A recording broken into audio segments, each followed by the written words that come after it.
Oi mate, it's Monday, January the 10th, 2022.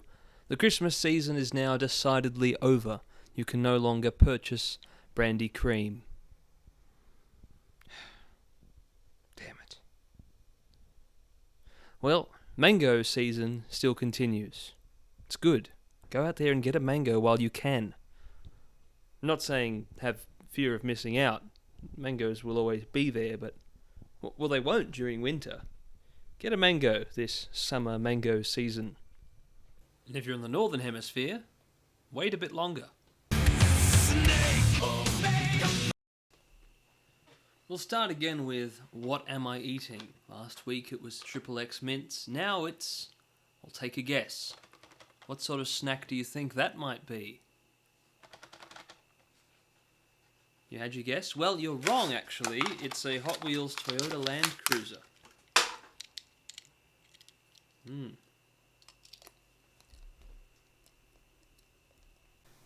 I don't feel like doing stuff. Of course, I feel like doing stuff, but I also feel like there are nebulous, imaginary forces holding me back from doing stuff. I'm not getting nearly as much stuff done as I would like to do. My Forza Horizon 5 review, I've sort of started it, and I look at it and go, ugh, how do I do that? How did I make an 80-minute long review for GT Sport earlier last year? I know how. Like 3 months of going back and looking at it and adding more bits and then one massive all-nighter at the end.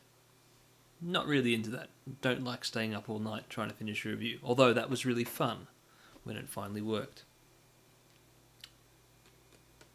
I'm going to still be recording that stuff for the Nike One 2022 whatever it is, comeback series, as I'm sure, or mostly sure, that it will be coming back in Gran Turismo 7 at some point in 2022, whether at launch or in a later update. And it'd be fun to visit it, because, come on, it's 2022.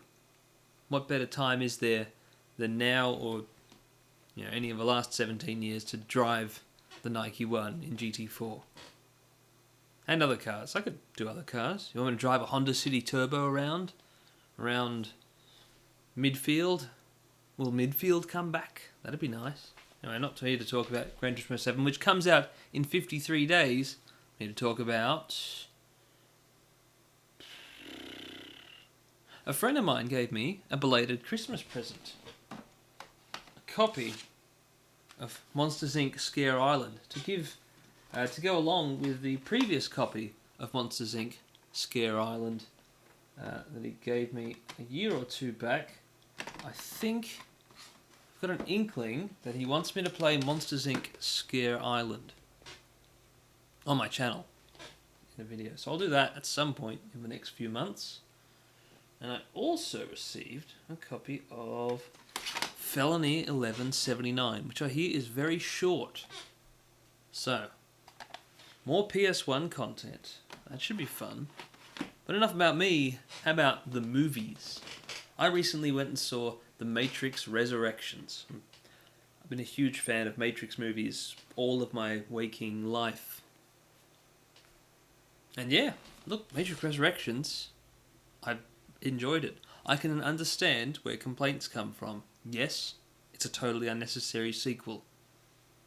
Totally unnecessary. There was no need for a fourth Matrix movie. But they did it anyway.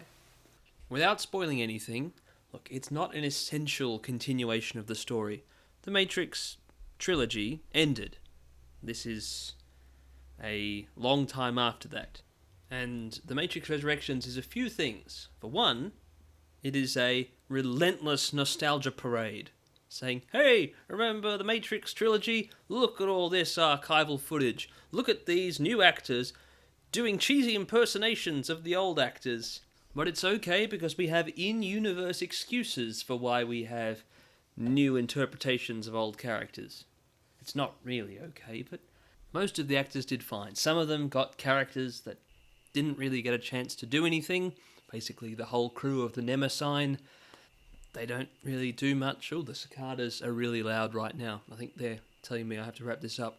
Neil Patrick Harris stole the show. His character was excellent. Jada Pinkett Smith Pretending to be 90 years old is definitely the low light of the film. And I realise now that all these takes are all part of one long run-on sentence that doesn't make any sense. But another thing The Matrix Resurrections is not that bad. I recognise it's incredibly divisive. Some people will say, it is that bad. I wasn't repulsed by what I saw. I know when I watch a movie and I go, wow, that was awful. I know I walked out of Jason Bourne and went, that was the most terrible denigration of the Bourne trilogy I'd ever seen. I skipped the Bourne Legacy, and I think I had every right to, but Jason Bourne was a terrible franchise killer. Matrix Resurrections is just a fun new visit to a franchise that's been long dormant, and should probably be left dormant. Though I wouldn't mind, and actually would seriously like, more Matrix games. Here's some unrelated footage of Uncharted Drake's Fortune Remastered that I found I recorded 5 years ago. I had a really good time playing those games again 5 years ago. I'm probably ready for another remaster. I wouldn't mind doing trophy lists of 4 or 5 Uncharted games on PS5 in a year or two. It's more important that we re-release every Ratchet & Clank right now, because come on, 20 years of Ratchet & Clank! Get the trilogy onto the PS4 and 5, for goodness sake, and the future trilogy. Come on, hurry up, Sony. Oh well, the Uncharted, Legacy of Thieves collection is coming out later this year, including Uncharted 4 and The Lost Legacy. It's going to be $79 in Australia, which is an utter rip-off. I figured it would be $109, but $79 is bad enough. That's alright, by the time you and I actually have PS5s, it'll be a free PS Plus game of the month. So, there's that. Speaking of PS Plus games of the month, 88 Heroes is not one of them, but it's really good, and I've been thinking about reviewing it for 3.5 years or so, and I eventually will. And the weather. In always reliable Darwin, in the Northern Territory, it's 33 and a bit cloudy, minimum of 27, warm, sticky night. Tuesday, the sun comes out a bit, and it's your last chance to put the washing out. Quick! Put the washing out. Tuesday, alright? Top of 35. Wednesday, the storms are back. Top of 33. Thursday, still a storm, 31. Friday, stormy 31. Saturday, stormy 31. Sunday, stormy 31. I will reiterate, get everything off the clothesline before Tuesday night. Moving on to Petropavlovsk Kamchatsky. Today it'll reach 0 degrees. That's the warmest part of the week. Minimum for today, -6 while it snows. Tuesday, between -3 and -13, partly cloudy. Wednesday, between -6 and -10, mostly sunny, allegedly. Thursday, -4 to -6, with some snow showers. Friday, -3 to -8, with snow. Saturday, -4 to -13. And Sunday, -8 to -14. Which is very, very freezing cold, but if I just look at the weather in Yakutsk, yeah, it won't get any warmer than -33 this week. In fact, a minimum of -41 tonight. -41.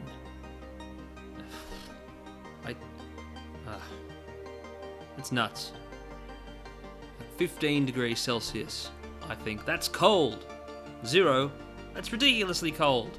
-10, insanely cold. -40 is utterly inhospitable to human life. If you go outside at -40 degrees, which happens to be the same in Celsius and Fahrenheit, you'll probably be dead in 6 minutes. Unless you're, wearing clothes.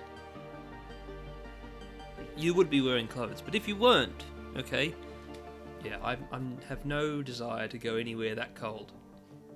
And, I don't know, I got lost on Wikipedia and was reading about how sea otters eat sea urchins. But that's all.